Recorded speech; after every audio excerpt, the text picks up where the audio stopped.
தாய்ப்பாலுக்கு அடுத்து நம்ம குழந்தைங்களுக்கு கொடுக்குற முதல் ஹெல்தி ஃபுட் இந்த ராகி கூழ் தான். இதை எப்படி ப்ராப்பராக ரெடி பண்ணுறதுன்னு பார்க்கலாம். முன்னாடி நாள் நைட்டே ராகியை நல்லா வாஷ் பண்ணி ஊற வச்சிடணும். நைட் ஃபுல்லாக ஊறின ராகியை மார்னிங் எழுந்து மிக்சர் ஜாரில் போட்டு அரைச்சி பால் எடுத்து கூழ் காய்ச்ச போகிறோம். நீங்கள் ராகி பவுடர் யூஸ் பண்ணி கூழ் காய்ச்சி கொடுத்தீங்க அப்படின்னா குழந்தைக்கு அதை டைஜஷன் பண்ணுறதுக்கு கொஞ்சம் கஷ்டமாக இருக்கும். இந்த மாதிரி அரைச்சி பால் எடுத்து கூழ் காய்ச்சும் போது சீக்கிரமாக ஜீரணமாயிடும். நல்லா தண்ணி ஊற்றி அரைச்சி இந்த மாதிரி ஃபில்ட்ரு பண்ணி எடுத்துக்கலாம்.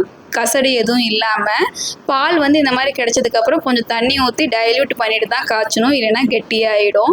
கைவிடாமல் இந்த கூழை கிண்டிகிட்டே இருக்கணும், இல்லைன்னா லம்ஸ் ஃபார்ம் ஆகிடும்.